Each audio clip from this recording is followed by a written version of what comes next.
In 1994, the Meridian Silk Factory in North Carolina employed 287 people. Today, not a single one of them can be found. The mill operated like any other textile facility. Shifts ran day and night, production quotas were met, paychecks were deposited on schedule. Everything seemed normal to the outside world. But something was deeply, catastrophically wrong. It started with inventory discrepancies. The factory produced more silk than the raw materials could possibly account for.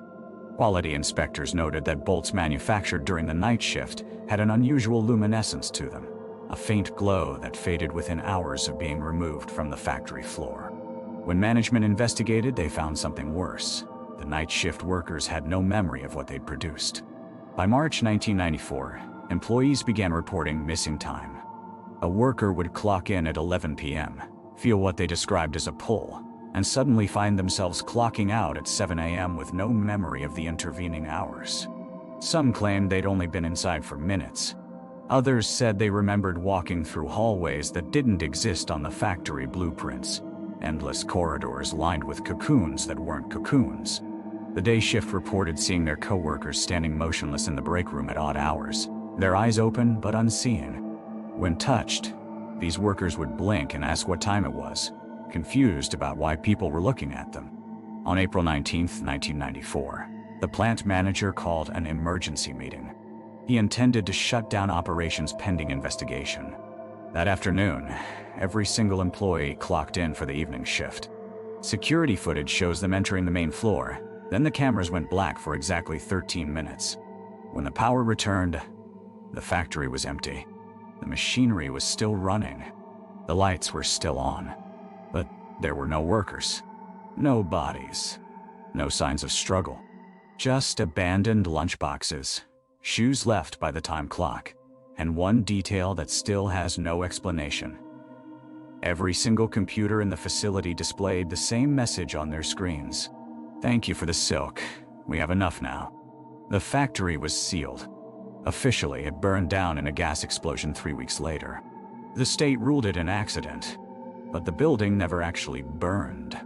Security footage, which somehow survived, shows no fire, no explosion, just the structure being methodically dismantled and removed piece by piece over the course of one night.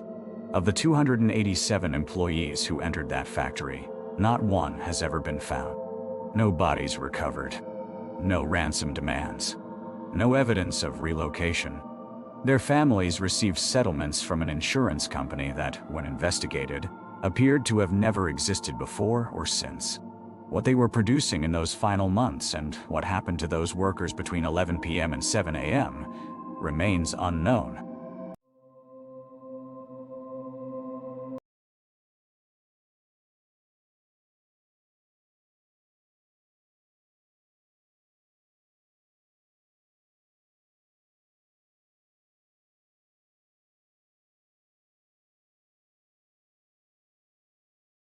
On July 14, 1982, 12 swimmers entered Lake Meridian for a charity race.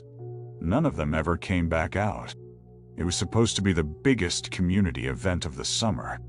The lake was calm that morning, almost impossibly calm. Local news crews had set up cameras along the shore. Spectators lined the dock with signs and beach chairs. Everything was perfect. The starting gun fired at 9 a.m. sharp. 12 competitive swimmers dove into the water, their bodies cutting through the glassy surface in perfect synchronization. They were supposed to swim a 3-mile loop around the lake's perimeter and return to the starting point in just over an hour. 40 minutes into the race, officials noticed something wrong. The swimmers hadn't reached the first checkpoint marker. Lifeguards scanned the water with binoculars. Nothing.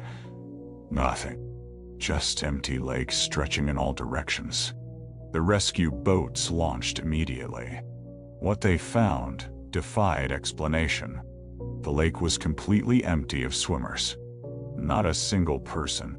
No bodies. No equipment. No sign they'd ever been in the water at all. But here's where it gets strange. The race bibs were never recovered. The entry forms disappeared from the registration desk that afternoon. Within 48 hours, the city destroyed all news footage of the event. The newspaper archives were quietly removed. Witnesses who spoke publicly about what they saw began experiencing memory loss. One woman who'd been interviewed by local news reported that entire days started vanishing from her recollection. By 1984, official records claimed a race had never happened. Not a single document existed to prove those 12 swimmers had ever existed. No family members came forward. No missing person reports were filed. It was as if they'd been erased from reality itself. Years later, a retired lifeguard named Robert Chen decided to talk. He was dying of cancer and wanted the truth recorded before he passed. He described something in the water that morning, something moving beneath the swimmers, something that rose up slowly from the lake bottom, dark and impossibly large. His interview was recorded. His tape was never broadcast. Robert Chen died 3 days after giving it, and the recording vanished from the news station's archive. The lake still sits there today, quiet and still. The race was never held again, and sometimes locals report seeing swimmers in the water at dawn. 12 figures moving in perfect formation, their movements synchronized, their eyes fixed on something deep below the surface. No one has ever confirmed their identities. In 1987, the number 47 bus line in Portland, Oregon didn't just disappear. It vanished with every passenger still inside. The Route 47 ran from downtown to the industrial district, a forgettable commute that thousands took every week. Nobody remembers exactly when it started, but drivers began reporting the same unsettling pattern. Certain runs would leave the station full and arrive completely empty. James Hendricks was a driver for the Transit Authority. He kept meticulous logs. On March 14, 1987, he picked up 32 passengers on a rain-soaked evening. The bus was full. He remembered because he had to stand people in the aisles. At every stop, nobody got off. At the final station, the doors opened to absolute silence. The bus was empty. James wasn't alone. 3 other drivers reported identical experiences over the following weeks. They'd complete their route with a full passenger manifest. But when they opened the doors at the terminal, not a single person remained. No emergency exits had been opened. The back emergency door was locked from the inside. Security footage from the stations showed the bus arriving packed and leaving empty, but the footage between those 2 points was always corrupted or missing. The Transit Authority investigated quietly. They didn't want panic. But their investigation went nowhere because the disappearances weren't random. There was a pattern. They only happened on the Route 47 during night shifts, only when the bus traveled through a specific 3-mile stretch between Burnside and Division. That section of road passed through an industrial area, mostly abandoned warehouses and shuttered factories. A maintenance worker named David Cruz decided to investigate on his own. He boarded a night Route 47 bus dressed as a passenger. 31 other people sat around him, all seeming normal, all heading home from their shifts. As the bus entered that 3-mile corridor, David felt it, a change in temperature, a subtle wrongness in the air. The other passengers stopped moving. They weren't unconscious. Their eyes remained open, watching ahead. Their breathing continued. But they had simply stopped existing in any meaningful way. David tried to move, to stand up, but his body wouldn't obey. The bus continued forward. When it reached the industrial district, the doors opened. The other passengers rose mechanically and filed out in perfect silence. They walked toward a massive warehouse with no windows and disappeared inside. David couldn't move. He remained frozen on the bus as it continued its route, now empty except for him. When it finally reached the terminal, the doors opened. David fell to the ground, his muscles finally responding. He crawled out, screaming. He reported everything. But here's what makes this case so disturbing. Nobody believed him. The transit authority claimed there were no missing persons reports. No families came forward. No one was ever reported missing in connection with the Route 47. It was as if all those people never existed. No dental records, no identification papers, no trace they'd ever lived in Portland. David Cruz was institutionalized within a month. He died in a psychiatric facility in 1993, still insisting that the passengers had been real, that something in that warehouse had taken them. The Route 47 was quietly decommissioned in 1989. The bus line was absorbed into a new route system, the old schedules destroyed. The warehouse David mentioned was demolished in 1995 during urban renewal. Nothing was ever found inside. To this day, Portland's Transit Authority has no record of any disappearances on Route 47. No incident reports. No investigations. It's as if those 30 people, the ones who boarded a bus and never came back, were erased not just from the world, but from history itself. On Interstate 40, there's a toll booth that's been collecting money for 17 years, but nobody knows who's running it. In 1987, the State Highway Department installed an automated toll booth at Exit 23. Modern system, cameras, card readers, everything digital. But something was wrong from day one. The machines kept rejecting valid cards. Drivers had to use cash. Lots of cash. And the booth, it never gave change. A quarter short? Gone. $1 over? Gone. People complained.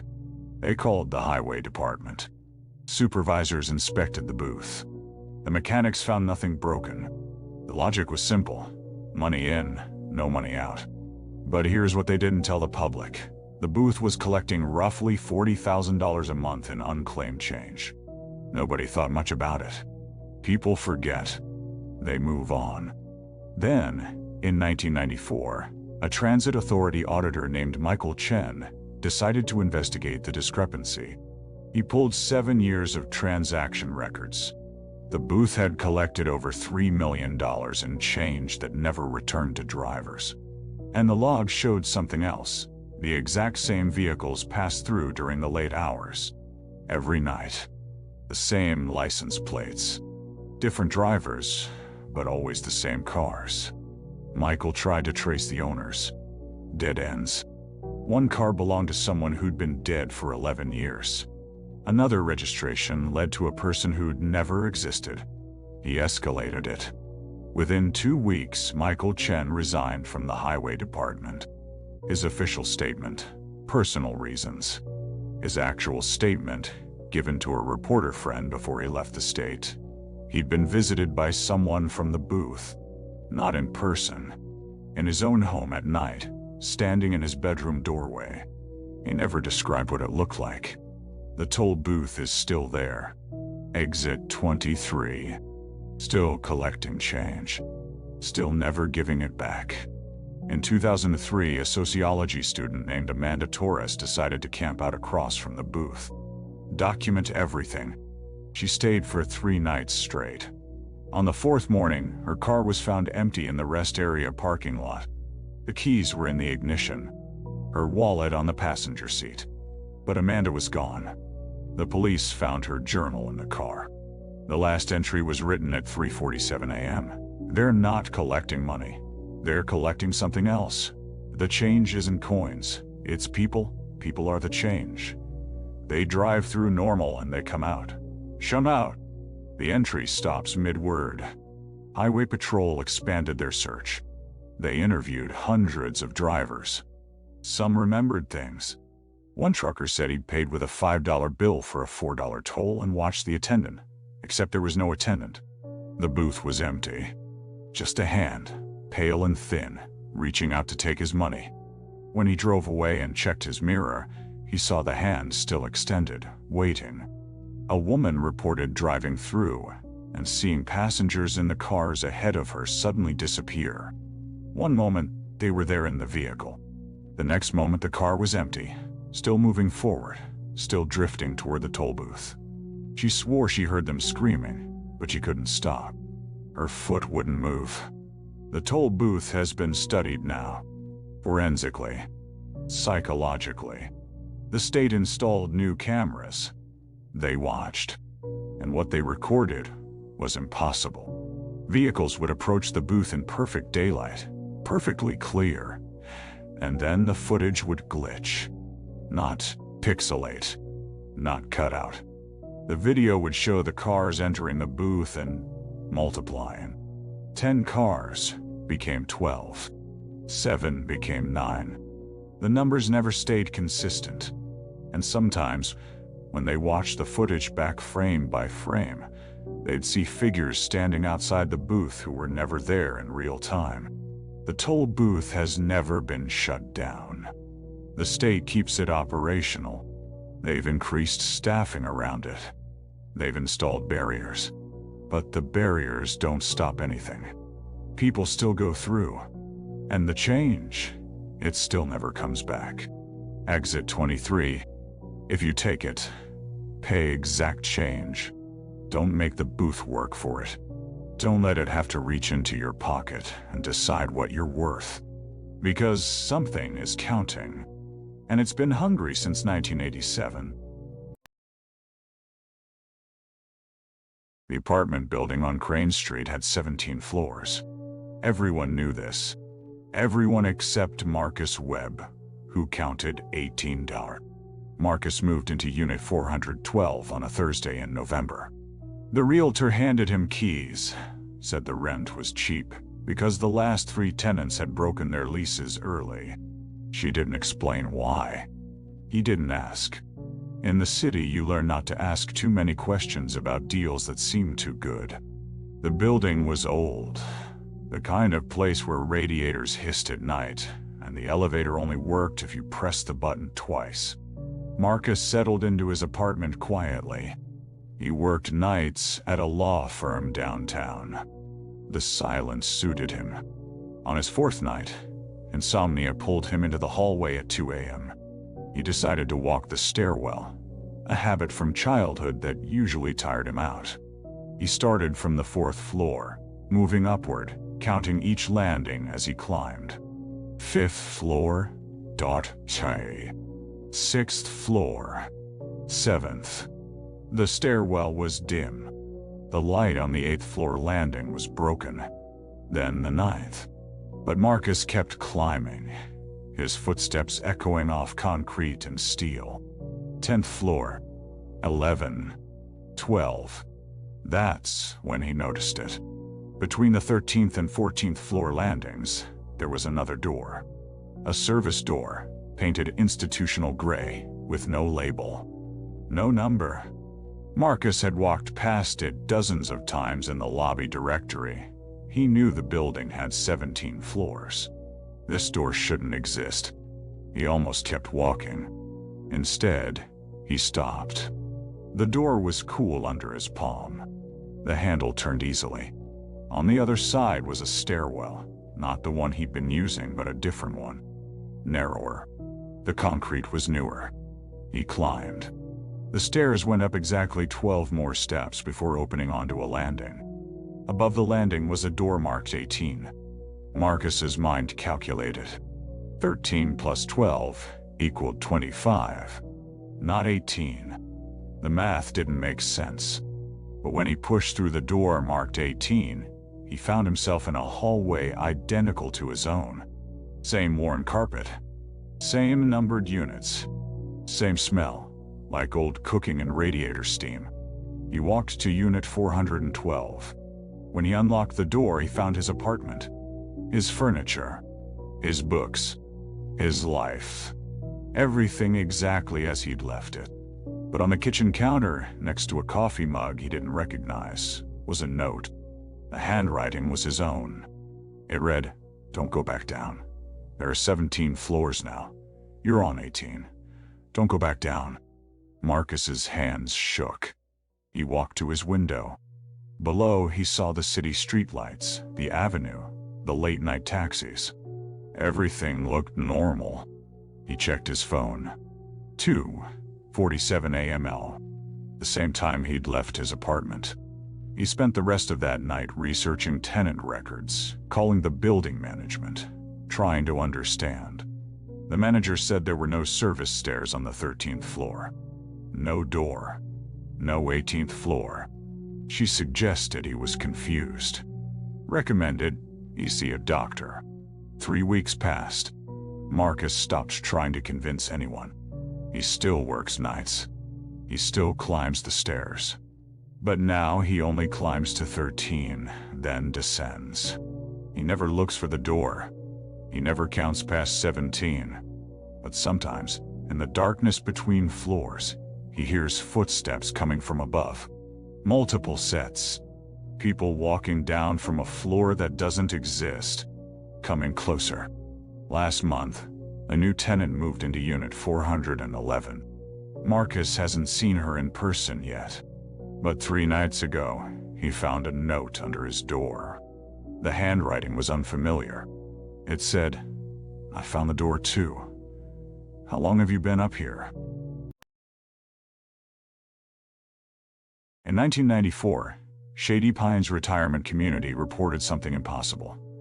Every resident who checked into room 237 disappeared within exactly 7 days. The facility sat on the outskirts of Asheville, North Carolina, a sprawling complex of white buildings surrounded by oak trees that had stood for over a century. The staff called it a sanctuary. The families who admitted their elderly relatives called it hope. Nobody called it what it really was: a threshold. Margaret Chen's daughter visited her mother every Sunday. Margaret had checked into Shady Pines after a stroke left her partially paralyzed. The facility seemed immaculate. Nurses smiled. The grounds were beautiful. Everything felt right except for one detail that nagged at Margaret's daughter. Her mother had been assigned to room 237. When she mentioned the room number during her first visit, the nurse's expression changed. Just for a moment. Just long enough to notice. "Is that a problem?" Margaret's daughter asked. "No, of course not," the nurse said. But she looked away. Margaret lasted 6 days. On the 7th morning, when her daughter arrived for their regular Sunday visit, Margaret's bed was empty. The nurses said she'd been transferred to a hospital in the next county. Acute complications. Very sudden. It happened sometimes. Except the hospital had no record of her. Margaret's daughter called the retirement home repeatedly. Each time, the story changed. Eventually, they told her they had no record of Margaret Chen ever being admitted. She found the phone number for another family. Then another. In total, she connected with 17 relatives whose loved ones had been assigned to room 237. 17 people. All missing. All after exactly 7 days. All officially erased from the facility's records. The local police investigated. They toured Shady Pines. The record showed no room 237. The building layout had no room 237. But 3 officers who toured the facility reported seeing a hallway that shouldn't have existed. One of those officers requested an immediate transfer and never spoke about what he saw. A journalist named David Morrison became obsessed with the case. He managed to get hired as a maintenance worker at the facility under an assumed name. For 3 weeks he worked nights, mapping the building's actual layout versus the official blueprints. He discovered something. Room 237 existed, but it occupied physical space that, according to the official blueprints, was solid wall. The room was accessible only from a specific corridor. The entrance was recessed so deeply into shadow that you could walk past it 10 times and never notice it. The door itself was an odd shade of gray, not quite silver, not quite white. Morrison documented everything. He sent his findings to the journalist who'd hired him. Then he made a decision that nobody understood. He checked himself into room 237. His letter, mailed the day he arrived, contained only 3 sentences. "I've seen the logbook. The names date back to 1952. I understand now. Tell them I'm sorry I found out. David Morrison was never seen again. The retirement home closed in 1995. The building was condemned. It stood empty for years until 2003, when the state finally demolished it. Workers reported finding something in the rubble. A leather logbook wedged between concrete slabs. The final entry, in handwriting that matched David Morrison's, read simply, "The room doesn't take people, it trades them." The logbook vanished before it could be cataloged.